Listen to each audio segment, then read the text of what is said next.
যাচ্ছে আলহামদুলিল্লাহ। একদিন ওই রাজ দরবারের একজন মন্ত্রী আসছে, এবার ওই রাজার একজন এমপি সাহেব, তার চোখে সমস্যা, সে আসছে, এসে বলছে যে আমার এই চোখের সমস্যা, আমার চোখটাকে ভালো করার দরকার। সে বলছে যে আপনি আল্লাহর প্রতি ঈমান নিয়ে আসেন, আমি আল্লাহর কাছে দোয়া করব, আপনি ভালো হয়ে যাবেন।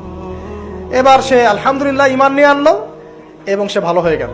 এই ভালো হয়ে যাওয়ার পরের দিন যখন সে আবার ওই পার্লামেন্টে গিয়েছে আর কি, ওদের তৎকালীন রাজদরবারে, এবার রাজা ওকে দেখে বলছে যে তোমার তো চোখ অন্ধ ছিল, কিভাবে শেফা লাভ করলে? তো সে বলে না কিভাবে শেফা লাভ করলো, সে বলতে চাচ্ছে না। তো এক পর্যায়ে তাকে খুবই পিটুনি দেওয়া হচ্ছে, রিমান্ডে নিয়ে গিয়ে কঠিন মাইর দেওয়া হচ্ছে। এক পর্যায়ে সে মারের যন্ত্রণা সহ্য করতে না পারে বলে ফেললো যে ওই বাচ্চা, তার কাছে গিয়ে আমি আরোগ্য লাভ করেছি এবং সে আমাকে বলেছে যে তার রবের প্রতি ঈমান নিয়ে আসতে, তাহলে আমি শেফা লাভ করব। এই বাচ্চা এখন বলছে ফেরাউনের মতো যে আয়না রব্বুকুমুল আ'লা, আমি তো তোমাদের রব। এবার এই লোকটাকে হত্যা করা হলো। এবার সেই বালককে ডেকে আনা হচ্ছে, বলা হচ্ছে বলো তুমি নাকি তোমার রবের নাম দিয়ে মানুষের ট্রিটমেন্ট করা শুরু করেছো? তখন সেই বালক বলছে হ্যাঁ, আমি এক আল্লাহর প্রতি বিশ্বাস করি।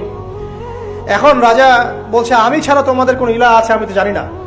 এই সৈন্যবাহিনী শোনো, এই বালককে ধরো, ধরে নিয়ে গিয়ে উঁচু পাহাড়ে নিয়ে যাও, ওখান থেকে ফেলে দাও। এবার তাকে নিয়ে যাওয়া হলো, ক্রস ফায়ার দেওয়া হবে, এবার উপরে নেওয়া হয়েছে একদম পাহাড়ের উপরে। এবার ওই বালক উপরে উঠে একটা দোয়া করছে, আল্লাহুম্মা কফিনিহিম বিমা শি'তা।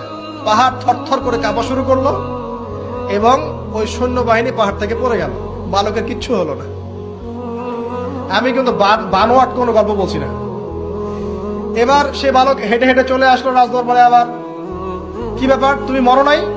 না, আল্লাহ আমাকে বাঁচিয়েছে, আমার রব আমাকে বাঁচিয়েছে। আবার পাঠানো হচ্ছে আরেক দল সেনাবাহিনীকে নিয়ে, যাও এবার ওকে সমুদ্রে নিয়ে যাও, সমুদ্রের মাছ সমুদ্রে ডুবিয়ে দিবে। আবার সে ওখানে গিয়ে বলল আল্লাহুম্মা কফিনিহিম বিমা শি'তা, হে আল্লাহ আমার বিপক্ষে যারা আছে আপনি যা দিয়ে ইচ্ছা ওদের বিরুদ্ধে আমাকে সাহায্য করেন।